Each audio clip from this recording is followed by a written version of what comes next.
Hello everyone, আজকে আমি কথা বলবো নতুন যারা জিম করতে চাচ্ছেন বা নতুন যারা জিম করেন তারা কিভাবে আপনাদের জার্নিটাকে ইজি করবেন এবং কিভাবে আপনাদের জার্নি শুরু করবেন। বাংলাদেশে কিন্তু এখনো জিম কালচারটা এত ভালোভাবে কিন্তু তৈরি হয়নি।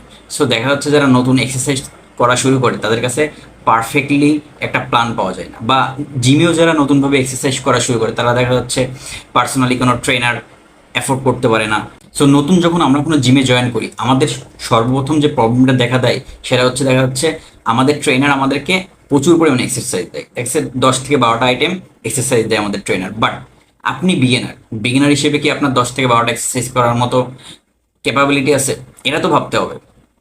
আমাকে আজকেও একজন নক করে বলতেছে যে ভাইয়া আমাকে জিমে আমার ট্রেনার এই এক্সারসাইজগুলো দিছে, বাট সে প্রপারলি ভালোভাবে দেখাচ্ছে না। যখন তাকে বারবার আস্ক করা হচ্ছে তখন বললো যে এগুলোর জন্য তাকে স্পেশাল সার্ভিস নিতে হবে, পার্সোনাল ট্রেনিং করতে হবে। সো এটা কিন্তু সবাই পারে না।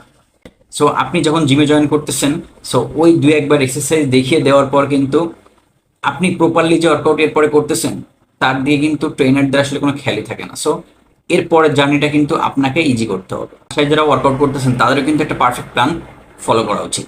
কিভাবে প্ল্যান ফলো করবে এটা জিমে যারা বিগিনার প্লাস যারা হোম ওয়ার্কআউট শুরু করবেন তাদের জন্য কিন্তু একদমই সেম। তো বিগিনাররা আসলে কি কি ভুল করে থাকে শুরুর দিকে? ফার্স্ট অফ অল, প্রচুর পরিমাণে এক্সারসাইজ করা। আপনি বিগিনার, আপনি নতুন জিম শুরু করছেন, আপনার দ্বারা কিন্তু 10 থেকে 12টা এক্সারসাইজ করা পসিবল না। সো দেখা যাচ্ছে জিম ট্রেনার আপনাকে push up, pull up, squat দিবে, আর চেস্ট প্রেস দিবে, ল্যাট পুল ডাউন দিবে, শোল্ডার প্রেস দিবে বা পুশ ডাউন দিবে, ইটিসি দিয়ে 12-13টা আইটেম পুশ আপ দিল। আপনি তো যে প্রপারলি পুশ আপও দিতে পারবেন না, পুল আপ তো দূরে থাকলো। সো দেখা যাচ্ছে প্রতি মাসে জিমে যেই সিনারিওটা আমি অনেকদিন ধরে দেখে আসছি, আর 10জন অ্যাডমিট হলে 8জন প্রথম মাসের পর খুঁজেই পাওয়া যায় না। এর রিজন কি? 2-1 দিন আপনি এত হেভি এক্সারসাইজ করছেন, আপনার এত ব্যথায় আপনি যখন ভুগবেন, সবাই তো আর এমন না যে what ever it takes I will do gym. বাসায় যখন যে বাবা মাকে বলবে যে আমার শরীরে এমন ব্যথা, বাবা মা বলবে তো জিমে যাওয়া লাগবে না। এর পিছনে কিন্তু ট্রেনারদের অনেক দায়ী। তো এর পিছনে কিন্তু আমি ট্রেনারদেরকে দায়ী করব।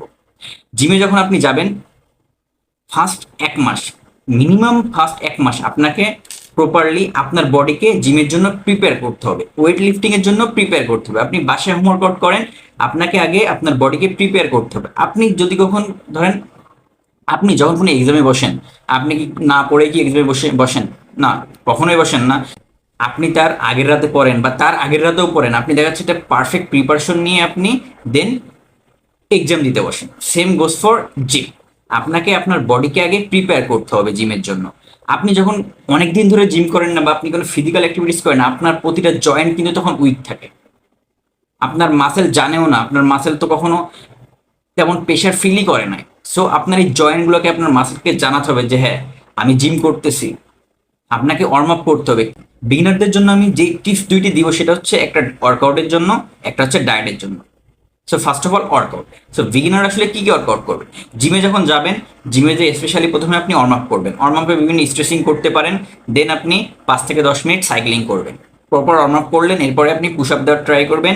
যদি আপনি পুশ আপ দিতে পারেন আলহামদুলিল্লাহ ভালো, যদি পুশ আপ আপনি না দিতে পারেন তাহলে আপনি হাঁটু ভেঙে পুশ আপ দেওয়ার ট্রাই করবেন। দেন আপনি পুল আপ দেওয়ার ট্রাই করবেন, দেন স্কোয়াট দিবেন। এরপর যদি আপনার মনে হয় যে হ্যাঁ আপনি এখনো এক্সারসাইজ করতে পারবেন, দেন আপনি বারবেল কার্ল করতে পারেন অথবা বাইসেপস কার্ল করতে পারেন এবং আপনি ট্রাইসেপ পুশ ডাউন করতে পারেন।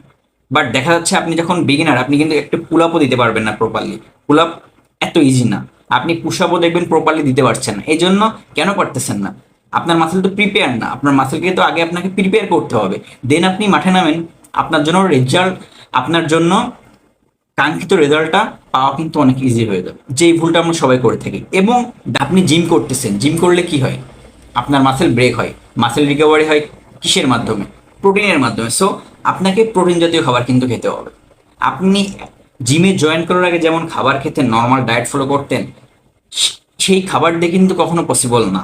আপনাকে এক্সট্রা কিছু প্রোটিন জাতীয় খাবার খেতে হবে। আপনি সব প্রকার রকমের ফাস্টফুড অ্যাভয়েড করবেন।